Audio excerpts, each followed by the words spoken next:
नमस्कार साथियों, आज की क्लास में एक बार पुनः आपका हार्दिक स्वागत है। ये क्लास हिंदी से संबंधित सभी परीक्षाओं के लिए है। पिछली क्लास में हमने 75 प्रश्नों पर चर्चा कर ली थी। आज की क्लास में हम उससे आगे वाले प्रश्नों पर चर्चा करेंगे। तो आइए हम आज की क्लास को शुरू करते हैं और हमारा आज का पहला प्रश्न है, हिंदी साहित्य की भूमिका किसका इतिहास ग्रंथ है? आपके पास ऑप्शंस में है रामचंद्र शुक्ल, राम कुमार वर्मा, हजारी प्रसाद द्विवेदी या शिव सिंह सेंगर। तो इसका सही उत्तर क्या होगा? सभी लोग अपना उत्तर कमेंट बॉक्स में देते रहें। बिल्कुल सही। जिन साथियों ने ऑप्शन नंबर 3 बताया है उनका उत्तर सही है। हिंदी साहित्य की भूमिका इतिहास ग्रंथ के लेखक हजारी प्रसाद द्विवेदी जी हैं और यह इनका ग्रंथ 1940 ईस्वी का है। हमारा अगला प्रश्न है, आदिकाल को चारण काल किसने कहा है? आपके पास ऑप्शंस में है रामविलास शर्मा, मिश्र बंधु, गणपति चंद्रगुप्त या जॉर्ज ग्रियर्सन। तो इसका सही उत्तर क्या होगा? बताइए, आदिकाल को चारण काल किसने कहा है? बिल्कुल सही। जिन साथियों ने ऑप्शन नंबर 4 बताया है उनका उत्तर सही है। आदिकाल को चारण काल की संज्ञा जॉर्ज ग्रियर्सन ने दी है। और आपने इस प्रश्न के साथ साथ एक प्रश्न और याद रखना है कि आदिकाल को चारण काल और किसने कहा है? राम कुमार वर्मा ने भी कहा है। ठीक है। हमारा अगला प्रश्न है, हिंदी में मानसलवाद के प्रवर्तक कौन है? आपके पास ऑप्शंस में है महावीर प्रसाद द्विवेदी, हरिवंश राय बच्चन, रामेश्वर शुक्लाचार्य या मुकुटधर पांडे। तो इसका सही उत्तर होगा, बताइए, हिंदी में मानसलवाद के प्रवर्तक कौन माने जाते हैं? बिल्कुल सही। जिन साथियों ने ऑप्शन नंबर 3 बताया है उनका उत्तर सही है और जिन्होंने ऑप्शन नंबर 2 बताया है उनका उत्तर गलत है। आपसे पूछा गया था कि हिंदी में मानसलवाद के प्रवर्तक कौन है? रामेश्वर शुक्ल अंचल जी। ठीक है। और हालावाद के प्रवर्तक कौन माने जाते हैं? बताइए, हालावाद के प्रवर्तक कौन माने जाते हैं? बिल्कुल सही। हालावाद के प्रवर्तक हरिवंश राय बच्चन जी माने जाते हैं। हमारा अगला प्रश्न है, राजमती से रूटकर बिसलदेव कहाँ गए थे? आपके पास ऑप्शंस में है कर्नाटक, उड़ीसा, राजस्थान या उत्तर प्रदेश। तो इसका सही उत्तर होगा, चलिए सबसे पहले आप मुझे ये बताइए कि बिसलदेव रासो के रचयिता कौन है? बिल्कुल सही। बिसलदेव रासो किसकी रचना है? नरपति नाथ की। और जो इसके नायक है वो कौन है? बिसलदेव। और जो इसकी नायिका है वो है आपकी राजमती। अब आपसे प्रश्न पूछा गया है कि राजमती से रूटकर बिसलदेव कहाँ गए थे? बिल्कुल सही। जिन साथियों ने ऑप्शन नंबर 2 बताया है उनका उत्तर सही है। कहाँ गए थे? उड़ीसा गए थे। ठीक है। हमारा अगला प्रश्न है, सतरंगी पंखों वाली रचना के रचनाकार कौन है? आपके पास ऑप्शंस में है निराला, माखनलाल चतुर्वेदी, नागार्जुन या त्रिलोचन। तो इसका सही उत्तर होगा, बताइए, सतरंगी पंखों वाली रचना है, इसके रचनाकार कौन है और साथ में इसका रचना काल भी बताना है आपको। बिल्कुल सही। जिन साथियों ने ऑप्शन नंबर 3 बताया है उनका उत्तर सही है। सतरंगी पंखों वाली रचना किसकी है? नागार्जुन जी की रचना है। और इसका समय क्या माना जाता है? इसका रचना काल है 1959 ईस्वी की रचना है ये इनकी। ठीक है। हमारा अगला प्रश्न है,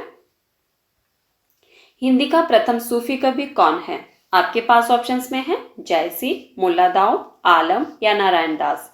तो इसका सही उत्तर होगा, बताइए, हिंदी का प्रथम सूफी कवि कौन माना जाता है और इनकी रचना भी बतानी है आपको। बिल्कुल सही। जिन साथियों ने ऑप्शन नंबर 2 बताया है उनका उत्तर सही है। हिंदी का प्रथम सूफी कवि मुल्ला दाऊद को माना जाता है और इनकी प्रसिद्ध रचना है जो बार बार परीक्षा में पूछी जाती है, उस रचना का नाम क्या है? बिल्कुल सही। इनकी जो प्रसिद्ध रचना है वो है इनकी चंदायन। ठीक है, 1379 ईस्वी की। और ये रचना जो है वो बार बार परीक्षा में पूछी जाती है। आपने याद रखना है कि मुल्ला दाऊद जो है वो हिंदी के प्रथम सूफी कवि माने जाते हैं और इनकी प्रसिद्ध रचना है चंदायन। ठीक है। हमारा अगला प्रश्न है, भारतेंदु की खड़ी बोली में रचित कविताओं का संग्रह किस नाम से है? आपके पास ऑप्शंस में है प्रेम तरंग, प्रेम सरोवर, फूलों का गुच्छा या प्रेम माधुरी। तो इसका सही उत्तर होगा, बताइए, भारतेंदु जी की खड़ी बोली में रचित कविताओं का संग्रह किस नाम से है?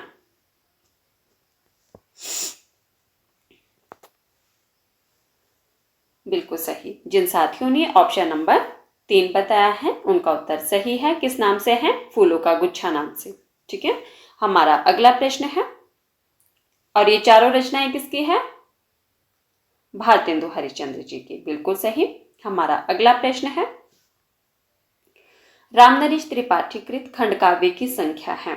आपके पास ऑप्शंस में है 5, 3, 4 या 1। तो इसका सही उत्तर होगा,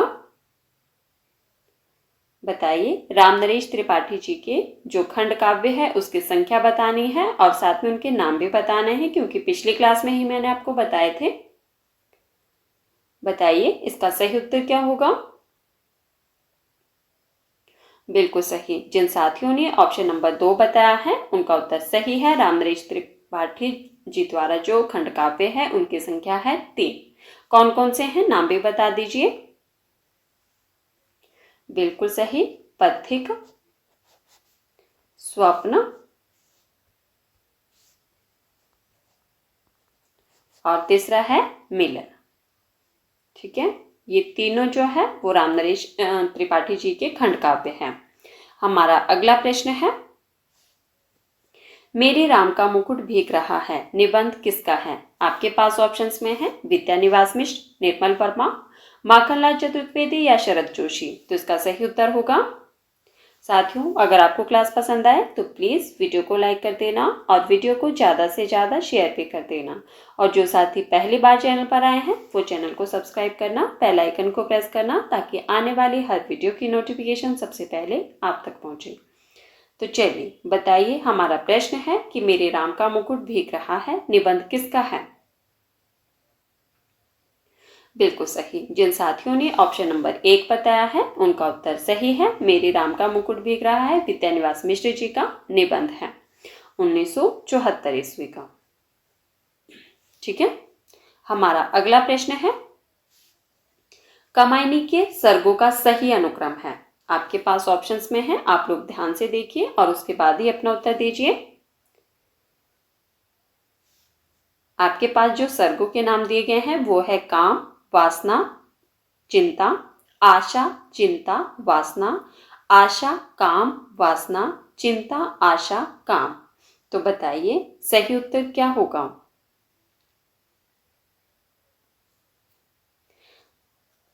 सबसे पहले आप मुझे ये बताइए कि कामायनी जो रचना है इसके रचनाकार कौन है?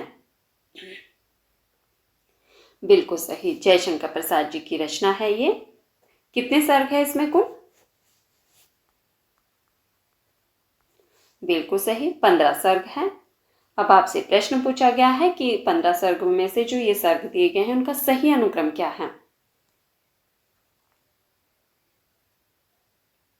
बिल्कुल सही। जिन साथियों ने ऑप्शन नंबर 4 बताया है उनका उत्तर सही है। ठीक है, चिंता, आशा, काम, ये इनका सही अनुक्रम है। और इसमें कुल कितने सर्ग हैं? 15 सर्ग हैं।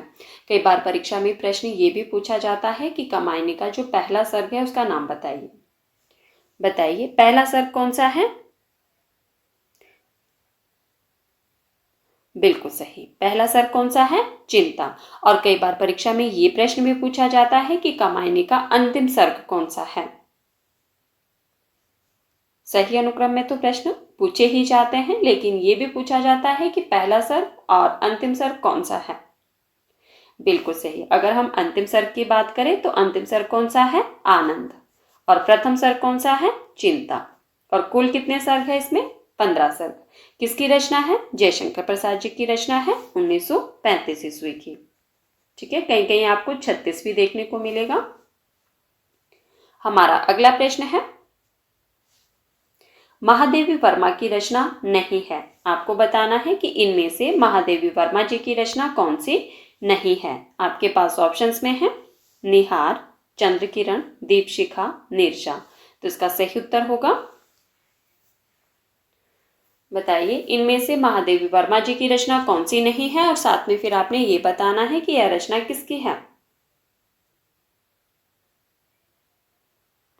बिल्कुल सही। जिन साथियों ने ऑप्शन नंबर 2 बताया है उनका उत्तर सही है। चंद्रकिरण महादेवी वर्मा जी की रचना नहीं है। किसकी रचना है ये? राम कुमार वर्मा जी की। ठीक है, किसकी है? राम कुमार वर्मा जी की रचना है चंद्रकिरण। 1937 ईस्वी की। ठीक है।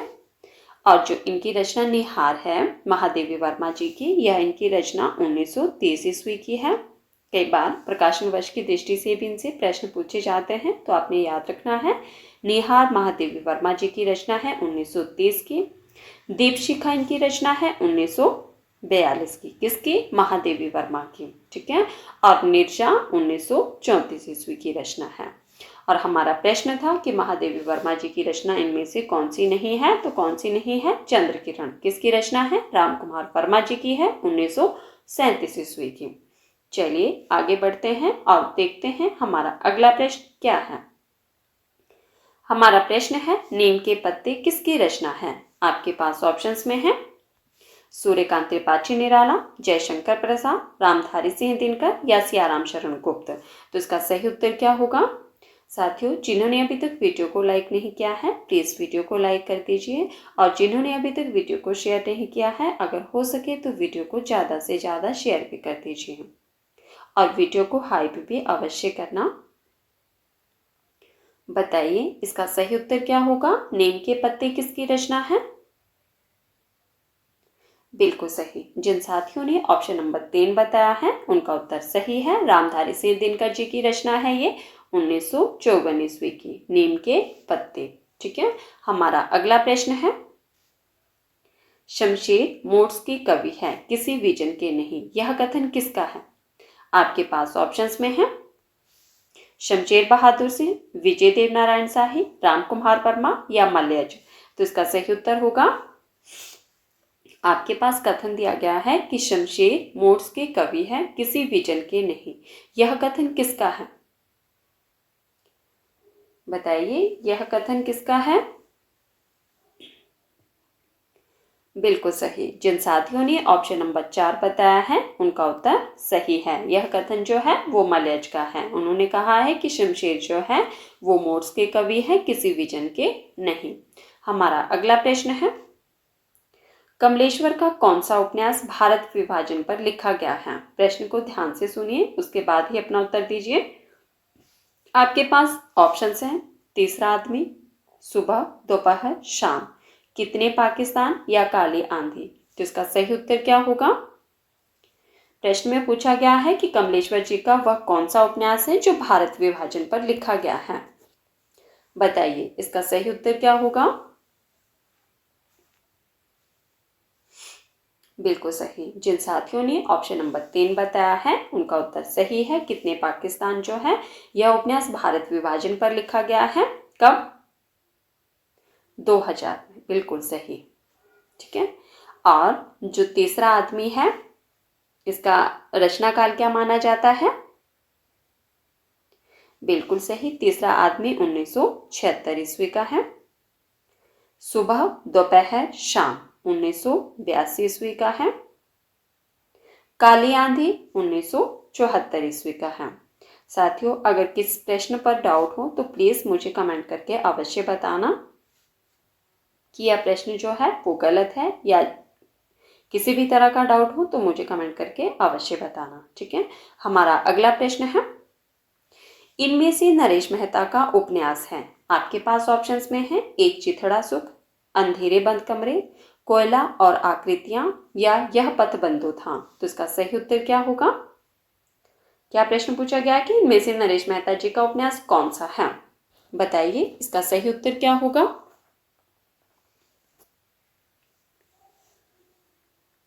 बिल्कुल सही। जिन साथियों ने ऑप्शन नंबर 4 बताया है उनका उत्तर सही है। नरेश मेहता जी का उपन्यास है यह पथबंधु था। ठीक है। 1962 ईस्वी का। आपका प्रश्न यही खत्म नहीं होता है। अब आपने मुझे ये बताना है कि एक चिथड़ा सुख इसके रचनाकार कौन है। बताइए एक चिथड़ा सुख।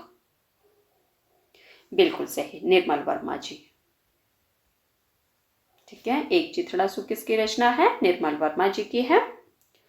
और अगर हम इसके प्रकाशन वर्ष की बात करें तो इसका प्रकाशन वर्ष क्या माना जाता है? 1979 ईस्वी। अंधेरे बंद कमरे किसकी रचना है? बिल्कुल सही, मोहन राकेश जी की। ठीक है। किसकी है अंधेरे बंद कमरे? मोहन राकेश जी की रचना है। और अगर हम इसके प्रकाशन वर्ष की बात करें तो 1961 ईस्वी। ठीक है। और कोयला और आकृतियां, इसके रचनाकार कौन है? बताइए, कोयला और आकृतियां किसकी रचना है? बिल्कुल सही, लक्ष्मीकांत वर्मा जी की।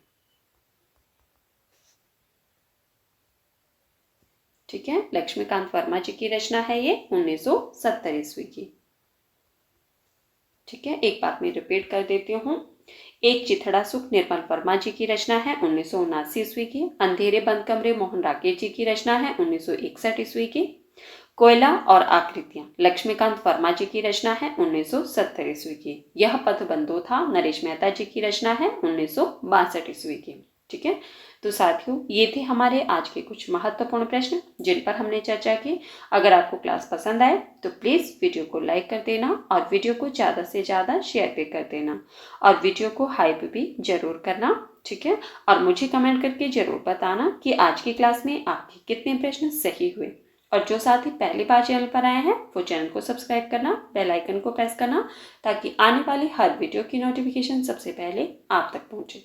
धन्यवाद, मिलते हैं अगली क्लास में।